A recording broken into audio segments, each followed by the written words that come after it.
The Sleuths. In the big city, a man can vanish as swiftly and completely as a candle flame snuffed out by a gust of wind. All the forces of investigation, the relentless hounds on the trail, the city's labyrinthine sleuths, the armchair detectives of deduction and theory will be summoned to the hunt. Most often, the missing man's face is never seen again. Sometimes he resurfaces in Sheboygan or the wilds of Terre Haute, calling himself a variation of Smith, with no memory of his past, including his outstanding grocery bill.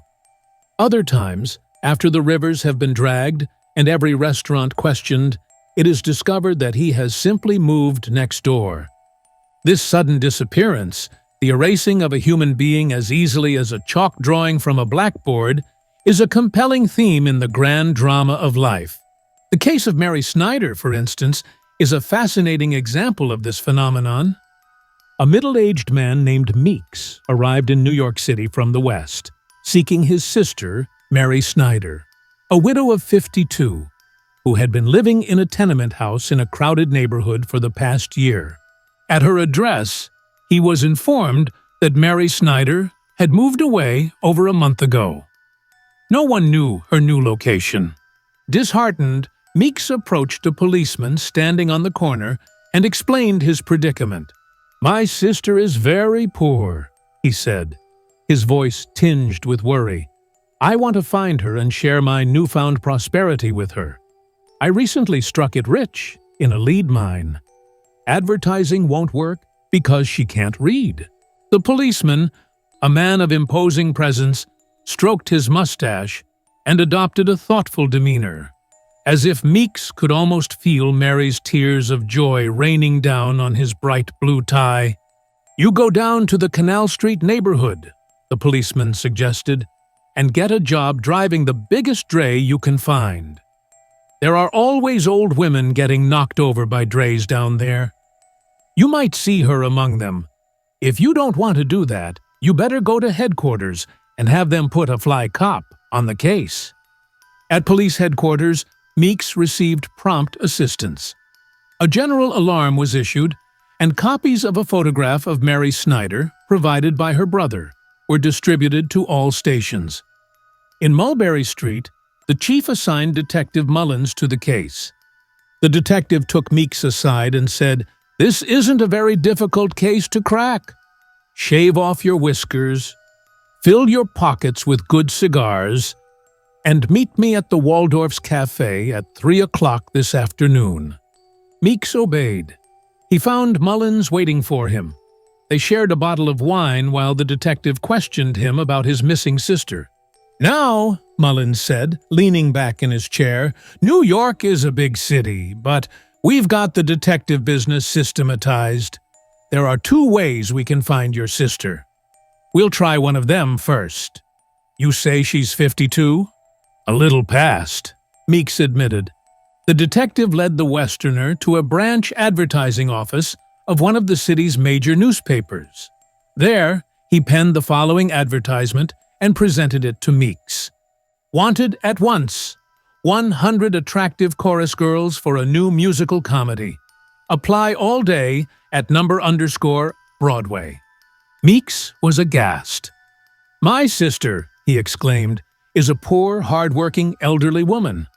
I don't see how this kind of advertisement would help us find her."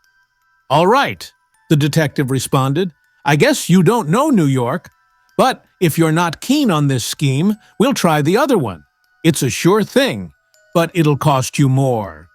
"I don't care about the cost," Meeks said, determined to find his sister. "Let's try it." The detective led him back to the Waldorf. "Engage a couple of bedrooms and a parlor," he advised, "and let's go upstairs." They were shown to a luxurious suite on the 4th floor. Meeks was bewildered. The detective sank into a velvet armchair and pulled out his cigar case. "I forgot to suggest, old man," he said, "that you should have booked the rooms by the month. They wouldn't have charged you so much for them." "By the month?" exclaimed Meeks, confused. "What do you mean?" "Oh, this method will take some time. I told you it would cost you more. We'll have to wait until spring. A new city directory will be published then, and your sister's name and address will likely be in it." Meeks, exasperated by the detective's seemingly ludicrous approach, decided to seek a more capable professional. He was advised to consult Shamrock Yolness, the city's renowned private detective, known for his miraculous abilities and his exorbitant fees. After waiting for 2 hours in the Grand Detective's opulent anteroom, Meeks was ushered into his presence. Yolness sat, draped in a purple silk dressing gown, at an inlaid ivory chess table, a magazine in front of him, his brow furrowed in contemplation, attempting to solve the mystery of they. His thin, intellectual face, piercing eyes, and the astronomical cost of his services were legendary and need no further explanation. Meeks explained his mission. "My fee, if successful, will be $500, Shamrock Yolness declared. Meeks, resigned to the expense, agreed to the terms. "I will take on your case, Mr. Meeks," Yolness announced, finally looking up from his magazine. "The disappearance of people in this city has always fascinated me. I recall a case I solved a year ago. A family named Clark vanished from their small flat. I kept a close eye on the building for 2 months. One day, I noticed that a certain milkman and the grocer's boy always walked backward when they carried their wares upstairs. Following this observation, I was able to locate the missing family. They had moved to the flat across the hall and changed their name to Kralk. Shamrock Yolness and his client went to the tenement house where Mary Snyder had lived. The detective demanded to be shown the room she had occupied, a room that had remained empty since her disappearance. It was a small, dingy space, poorly furnished. Meeks slumped onto a broken chair, watching as the great detective meticulously examined the walls, the floor, and the few rickety pieces of furniture, seeking a clue. After half an hour, Yolness had collected a few seemingly insignificant items: a cheap black hat pin, a torn piece of a theater program, and the end of a small torn card with the word "left" and the characters C12. Shamrock Yolness leaned against the mantelpiece for 10 minutes, his head resting on his hand, a concentrated look on his intellectual face. Finally, he exclaimed with an air of triumph, "Come, Mr. Meeks, the puzzle is solved.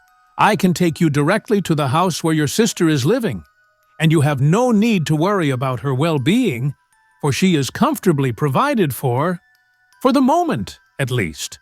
Meeks felt a surge of joy and wonder. "How did you do it?" he asked, his voice filled with admiration. Yolness, perhaps his only weakness being his professional pride in his remarkable achievements in deduction, always reveled in astounding his clients with his methods. "By elimination," Yolness replied, spreading out his clues on a small table. "I eliminated certain areas of the city where Mrs. Snyder might have moved. You see this hat pin? That rules out Brooklyn. No woman would attempt to board a train at the Brooklyn Bridge without a hat pin to secure her place in the crowded carriages. And now I'll demonstrate to you why she couldn't have gone to Harlem. Behind this door, there are 2 hooks in the wall. Mrs. Snyder hung her bonnet on one and her shawl on the other. Observe that the bottom of the shawl has left a soiled mark against the plastered wall. The mark is clear, indicating that the shawl has no fringe. Now, tell me, has there ever been a case where a middle-aged woman with a shawl boarded a Harlem train without a fringe on the shawl, a fringe that would inevitably snag on the gate and delay the passengers behind her? So, we eliminate Harlem. Therefore, I conclude that Mrs. Snyder hasn't moved very far. On this torn piece of card, you see the word left, the letter C, and the number 12. Now, I happen to know that number 12 Avenue C is a first-class boarding house, far beyond your sister's means, as we assume. But then I found this piece of theater program, crumpled into an odd shape. What does it convey? Nothing to you, I imagine, Mr. Meeks, but it speaks volumes to someone trained to observe the smallest details. You told me your sister was a scrub woman. She cleaned floors in offices and hallways. Let us assume she found work at a theater. Where is valuable jewelry lost most often, Mr. Meeks? In theaters, of course. Look at this piece of the program, Mr. Meeks. Observe the circular impression. It was wrapped around a ring. Perhaps a valuable ring. Mrs. Snyder found the ring while working in the theater.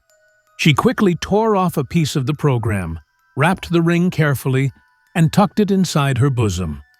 The next day, she disposed of it and, with her newfound wealth, looked for a more comfortable place to live. When I arrive at this point in the chain, I see nothing impossible about number 12 Avenue C. It is there we will find your sister, Mr. Meeks. Shamrock Jolnes concluded his persuasive speech with a smile that conveyed the satisfaction of a successful artist. Meeks, awestruck, was speechless. Together, they went to number 12 Avenue C.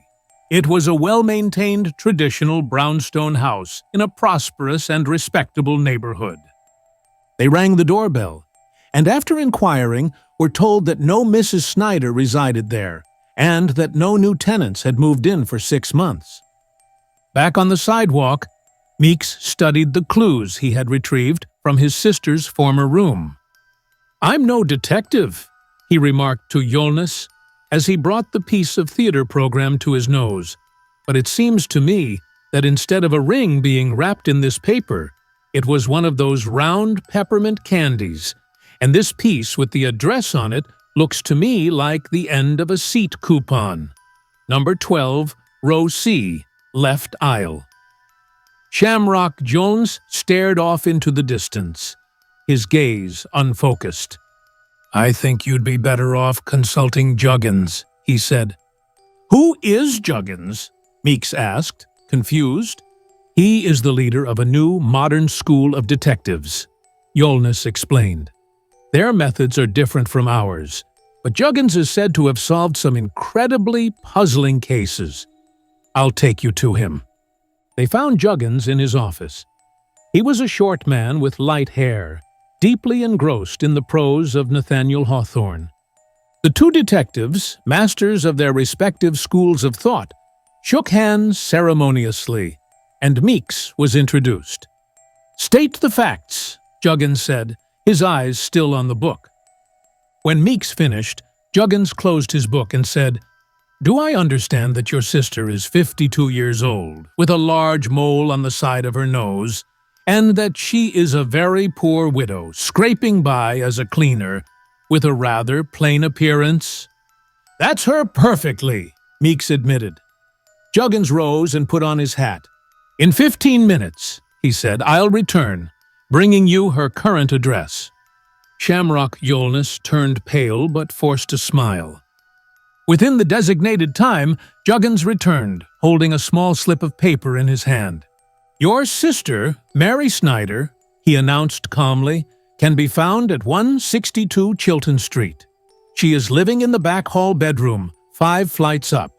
The house is only 4 blocks from here," he continued, addressing Meeks. "Why don't you go and confirm this and then return here? Mr. Jolnes will be waiting for you, I'm sure." Meeks hurried off. Within 20 minutes, he was back, beaming. "She's there, and well," he exclaimed. "What's your fee?" $2, Juggins said, a twinkle in his eye.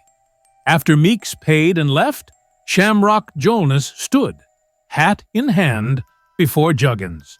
"If it wouldn't be too presumptuous," he stammered, "if you would be so kind. Would you mind?" "Certainly not," Juggins said pleasantly. "I'll tell you how I did it.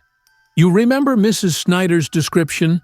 Did you ever know a woman like that who wasn't paying weekly installments for an enlarged crayon portrait of herself? The largest factory for those portraits in the country is just around the corner. I went there and got her address from the books. That's all.